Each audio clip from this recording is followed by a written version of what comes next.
clearly now the rain is gone.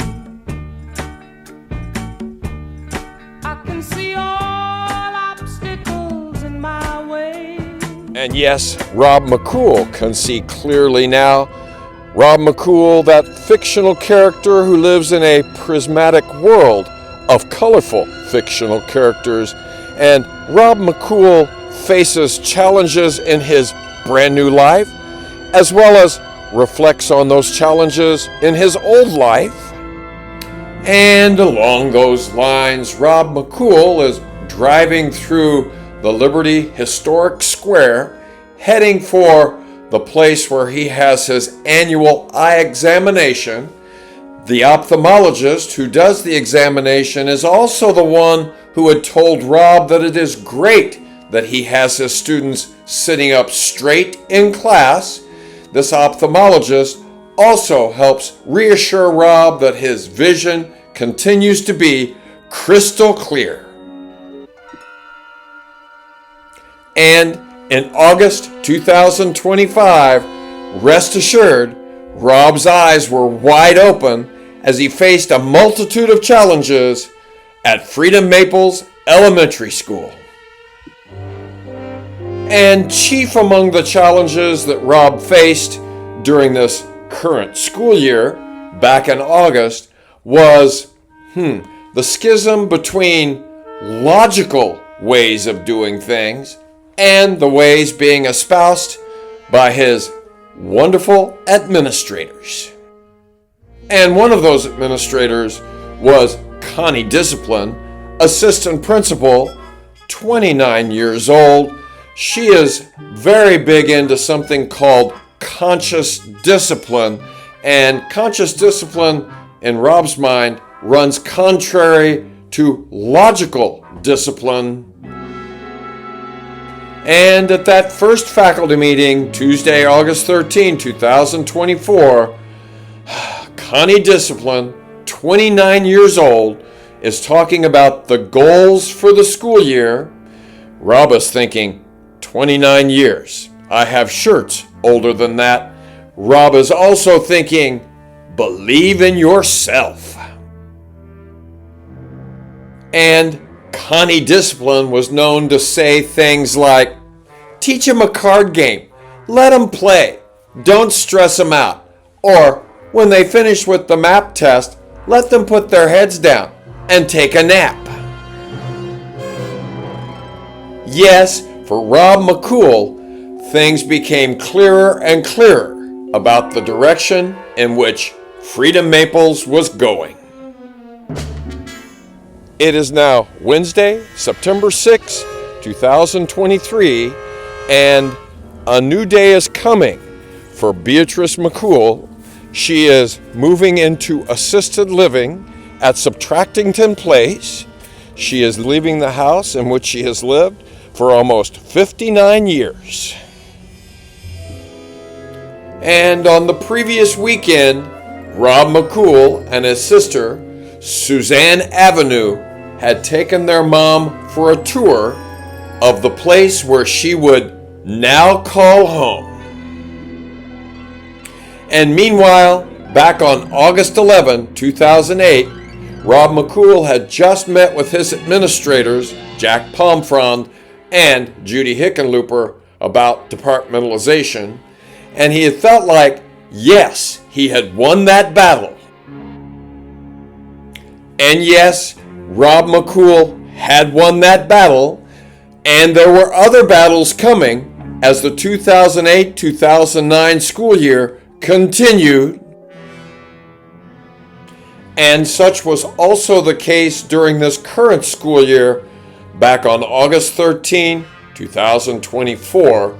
That faculty meeting, the first one of the year, was winding down, and as Rob headed back to his classroom, he was conflicted about how much of the new philosophy to embrace and how much of the great old-fashioned logic that has made his classroom such a success to continue implementing. And less than a year earlier, in September 2023, Rob McCool's mom, Beatrice McCool, has moved into a temporary apartment at Subtractington Place. To say that she loves being there would be a great overstatement. How long do I have to stay here? I don't remember giving permission for me to move out here. I don't like it here. I don't remember saying I wanted to come and live here. When do I get to go home? Meanwhile, less than a year later, it's Monday, August 19, 2024, the day of back to school night, a day spent immersed in conscious discipline related activities, and Rob is feeling conflicted as he prepares to meet his students that evening. Rob is in his classroom, and fellow teammate and 5th grade teacher Hilda Stoolpigeon comes in, and Rob tells her how he feels. Ah yes, Hilda Stoolpigeon, her name says it all, whistleblower. If she sees an injustice, rather than talking to the person that she has a conflict with, she goes straight to administrators. And yet, Rob McCool tells Hilda Stoolpigeon how he feels about conscious discipline.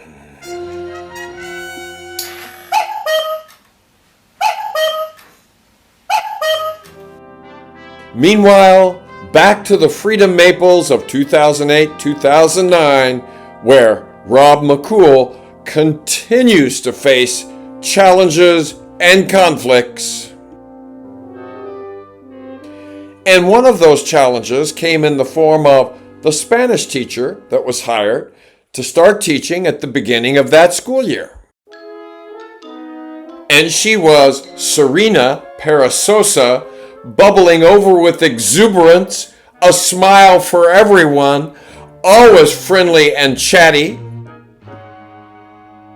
And our previous Spanish teacher was mucho bad. Yes, Derek Incompetente, and, well, Derek did have a big heart. He was very kind. However, he had the intelligence of a pinto bean, and kind of looked like one too. And with regard to Serena Peresosa's personality, for Judy Hickenlooper, it was love at first sight. And as the year played out, Judy Hickenlooper's admiration for Serena Peresosa would prove most problematic for Rob McCool. And meanwhile, back at Rob McCool's ophthalmologist, circa November 2024, Rob's eyes are checked by ophthalmologist Amy Landman, and here's what her diagnosis is. Rob, you have the eyes of an 18-year-old and the body to match. Remember, I make these videos so I can say what I want. Actually, here's what Amy Landman actually had to say. Your eyes have not changed considerably since last year, so I see no reason why your prescription, your eyeglass prescription, should be changed. Yes, Rob McCool could see clearly before, and Rob McCool can see clearly now. Here is that rainbow I've been praying for. It's gonna be a bright, bright, bright, sunshiny day. Look all around, there's nothing but blue sky. And yes, Rob McCool's eyes are wide open as he faces challenges at Freedom Maples Elementary School, both recent past and distant past, and as he experiences his mom's travails in her new home. For all of the details, be sure to tune in the next exhilarating edition of Rob McCool's Guide to Freedom, and illuminating details come to life for Rob McCool. So yes, be sure to tune in the next edition.